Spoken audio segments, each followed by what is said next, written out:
We've got plenty to talk about on today's show after the Browns' second preseason game. But the biggest question in Cleveland, should the Browns sign a kicker? Let me know what your thoughts are, yes or no, down in the comment section.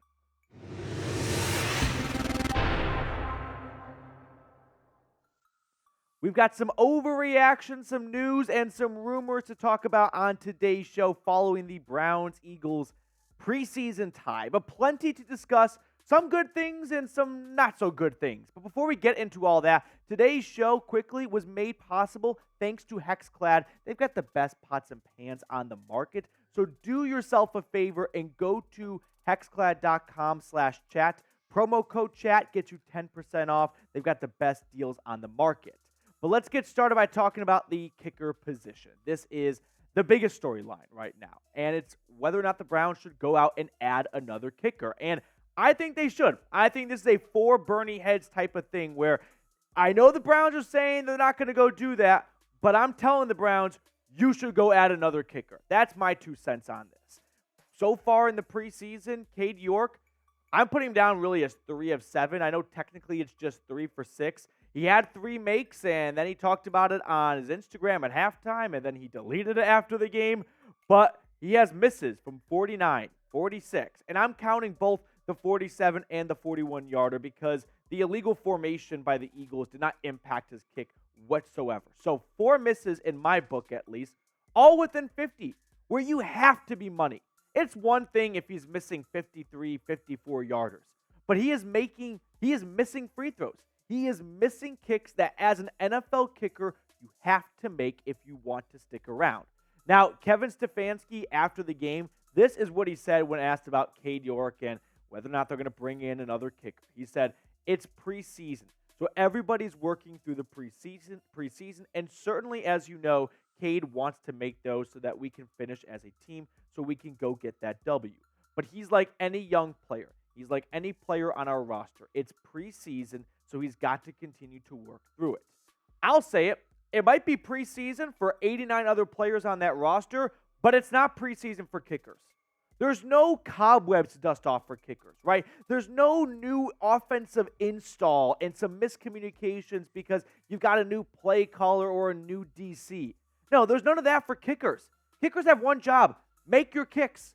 There should be no impact whatsoever on the preseason, rocky road because, it's preseason. There's going to be some hurdles we got to get over, and there's going to be some cobwebs to dust off, all those cliches.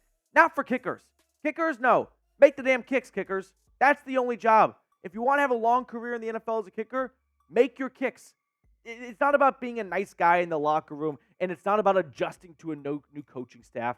Kickers, it's black and white. You make or you miss the kicks. So in case you're wondering who is on the market that maybe the Browns could give a phone call to, Robbie Gould has been a name that's tossed out a bunch. Mason Crosby has also been tossed out a bunch. We'll talk about both those guys. Ryan Suckup, Randy Bobandy Bullock, and Zane Gonzalez are 3 other recognizable, notable kickers that are still free agents. But let's start by talking about Robbie Gould because he has been talked about the most. He is the best of the bunch, in my opinion. The last 3 years with the 49ers, he has been very consistent, very reliable, and maybe most importantly, batting 1,000 in the postseason. So if the Browns have aspirations to keep their golf clubs away in January and February, Robbie Gould could be the man for the job. Now, a few months ago, Robbie Gould did an interview, and he talked about what he's looking for in a team. And this is what he said. Obviously, I want to play closer to home. That's one of the big things that meant a lot to me. And we're filtering through those opportunities, and we're waiting for the right one to be able to do that. I love to win if possible. So I'm kind of being a little picky with that. But at 40 years old and playing 18 years in the league, I think I've earned the ability to do that. Now, I'm going to save you guys the Google search. Robbie Gould lives in Chicago. That's where he started his career off. That's where his family still is. And it's not too far from Chicago to Cleveland. It's an hour and change on the air, maybe a bit of a longer drive, but he's definitely got the change to pick up an extra United flight or two. So if you want to stay close to home and the Bears aren't calling, one of the next closest teams that has an availability would be the Cleveland Browns. So it's not too long for him to go back and see the fam or have the family come out and see him. It's It's not like they're getting on a cross-country flight to San Francisco or Miami or Dallas or LA. It's just an hour and change from Chicago to Cleveland. And another thing that I like about Robbie Gould for the Browns is he has familiarity with kicking by a lake. He did it in Chicago next to Lake Michigan, and he did it quite well. So he knows, like anyone else, what it's like with lake effects impacting the ball and whatnot. And he's got a lot of experience kicking in cold weather and those winds coming in from the lake, and it's going to change the ball's trajectory and all that stuff. He had 85.4 field goal percentage when kicking for the Bears. So I think Robbie Gould is the perfect man for the job. Now, another guy that I've seen tossed out a bunch is Mason Crosby. Now, here's the interesting thing with Mason Crosby. He actually had a very bad season in 2021, which he bounced back in last year. But one reason that a lot of people have blamed for that 73% field goal percentage 2 years ago was his holder, Corey Bojorquez. Yeah, familiar name, right? Who apparently was not the best at getting the ball just right for Mason Crosby. So I don't know if it's a good idea to reunite this duo after their one season together when Mason Crosby had the worst kicking career of his NFL career. I think there might be some better options out there other than reuniting a duo that put up these numbers in 2021. But who do you want the Browns to sign? Is it Mason Crosby? Is it Robbie Gould? Is it someone else? I am past the point of just fingers crossed, hopefully Cade York can turn a corner. No, even his makes give me a little bit of a heart attack. Not a big heart attack, but a little bit of a heart attack. So I'm not in the business of doing this all year long where every time Cade York steps on the field, we all hold our breath. It's just not going to be able to sustain throughout the course of an entire season. I personally think the reason why you haven't seen a signing or a move made or such confidence in Cade York is Andrew Berry wants to ride out Cade York as long as possible to avoid admitting it was a failure of a fourth-round pick. We're going to look at his entire draft class from that year, but I'm guessing Andrew Berry wants to wait until the last possible moment to bring in another kicker because there's no bringing in competition. If you sign a kicker, Cade York is done. That I think that's pretty, cut and dry. You don't bring in Robbie Gould and then move on from Robbie Gould 2 weeks later. Robbie Gould isn't coming to Cleveland to be in a kicker competition at 40 years old. He's going to ask, point blank, am I the starter or am I not? Because if I'm not the starter, I'm not coming to just hang around for 2 weeks and lose the job because you want to stand by your young guy. So if you add another kicker, that's the end of the very short Cade York era in Cleveland. And Andrew Berry, he might wait until the last possible moment to bring someone else in because it would reflect poorly on him knowing they moved on from a fourth rounder just 1 year later. Plus, it's not like you have to bring in a kicker as soon as possible to get him ramped up to Cleveland Browns football speed. It's simple. Make the kicks. That's the job as a kicker. You don't need a lot of practice to do that with the team. Now, before we get on to the rest of today's show, we've got an awesome sponsor for our viewers today, Hexclad. It's time to talk about your kitchen, guys. And no, I'm not talking about your roommate's dirty dishes in the sink. Today's sponsor, Hexclad, has revolutionized the cookware industry with a hybrid pan that gives you all the convenience and cleanup of nonstick, the versatility of your grandma's cast iron, and a lifetime warranty just in case you somehow find a way to destroy them. Now, use promo code CHAT at hexclad.com/chat for 10% off. Hexclad, in my eyes, truly checks every single box when it comes to picking your cookware. They are metal utensil safe, dishwasher safe, and oven safe up to 500 degrees. Now, you don't have to just take my word for it. Celebrity chef Gordon Ramsay uses them at 2. He says, the sear I can get with these pans is incredible, with absolutely no stick. The temperature control is utter perfection, and the cleanup is effortless. I love using Hexclad at home. They are also the sexiest pans on the market, so you can score some points at home as well. So stop ordering delivery food. Start cooking like a big boy with your Hexclad. Real cuisine is not made in the microwave. It's cooked in a Hexclad. So for a limited time, you can get 10% off with our special link, hexclad.com/chat. That's 10% off at hexclad.com/chat with promo code chat. And you can see they've got incredible pots and pans, everything you need to be successful in the kitchen. All that information is in the comments and the description of today's video. Next topic on today's show is Austin Watkins making a roster for Bernie Heads. I don't know if it's going to be the Cleveland Browns roster, but he is making a 53-man roster. And what I mean by that is if the Browns think they can try and sneak him through the waiver wire and add him to their practice squad, they are mistaken. Look at what Watkins has done so far in the preseason. 245 yards and 2 touchdowns. Those are very impressive numbers for any player through a couple of games. But factor in that preseason does not allow you to play all 4 quarters. So with limited snaps and whatnot, he is putting up big-time numbers. And Austin Watkins, like I said, is not clearing waivers. So if you're not familiar with how this process works, after the 3rd preseason game, the Browns, like the rest of the NFL, have to go from 90 guys down to 53. And so what a lot of teams try to do is release a player, and when they tell him he's being released, they say, we're going to add you to our practice squad tomorrow as long as no one else picks you up. Someone else is going to pick up Austin Watkins.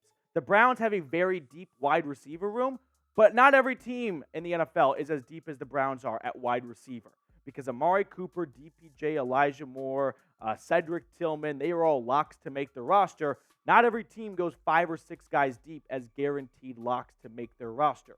So if I had to predict who is going to make it in the wide receiver room, Amari Cooper, Elijah Moore, Donovan Peoples-Jones, Cedric Tillman. Without a doubt, those 4 guys make your roster. I think Austin Watkins has deserved a roster spot by now. Jakeem Grant for special teams gets a roster spot. And then there's David Bell, who might be out of a job. I still believe David Bell makes this roster. You put Marquise Goodwin on the non-football injury list, which he's still on, and he misses the first 4 weeks of the regular season. But like I said, I still got Bell making this roster. Why? Because let's look at the 2022 draft for Cleveland. And look how many names are already either off the roster or are quickly going to become off the roster.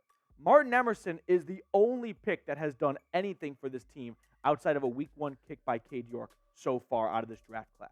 So if you're Andrew Berry, do you really want to move on from another player from last year's draft class after you already moved on from Perrion Winfrey and Dawson Deaton? It's not going to be a good look as a GM to have 8 selections and 1 year later, 9 selections and 1 year later, 33% of those guys are already gone because you cut David Bell, a 3rd round pick, and Perrion Winfrey, a 4th round pick, potentially Cade York, a 4th round pick, and Dawson Deaton. We're talking 4 out of 9 guys not making the next year's roster. At the end of the day, I just don't see Barry doing that. That's just going to be a bad look for him. And I'm not saying he's too proud to own up to his mistakes, but I think he's too proud to own up to his mistakes 1 year later. He's going to want to get these guys at least another season to prove themselves so he can look back and go, it was a pretty decent draft class given that I had no 1st and 2nd round pick. Before we get on to the rest of today's show, I just want to update everyone on our August sub battle with our Steelers Talk channel here at Chat Sports. We've got a very narrow 5 sub lead. Let's bury Steelers Talk in the month of August, and let's bring that momentum into the regular season. Hit that sub button if you love the Cleveland Browns and you hate the Pittsburgh Steelers. Let's talk about trading Josh Dobbs now. And I'm going to give this story 2 Bernie heads.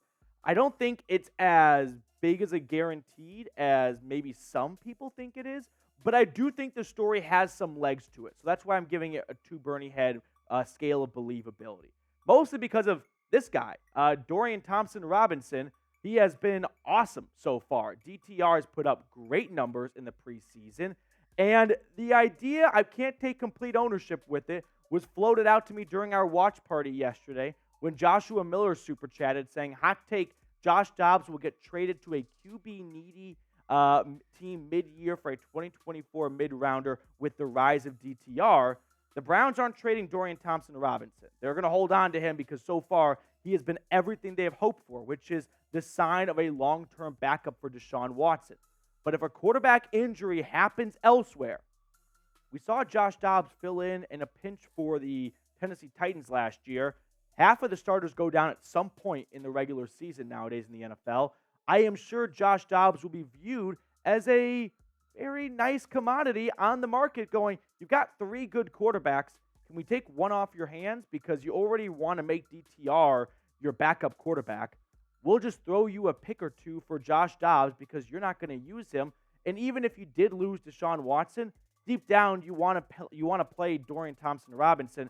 So now you have no excuse not to, because you can trade Dobbs away and get a pick back. So pick a backup quarterback for me, Josh Dobbs or DTR. I'm typing 17 down below. After the first preseason game, maybe that's a bit of an overreaction. Maybe you're getting caught up in all the emotions so far.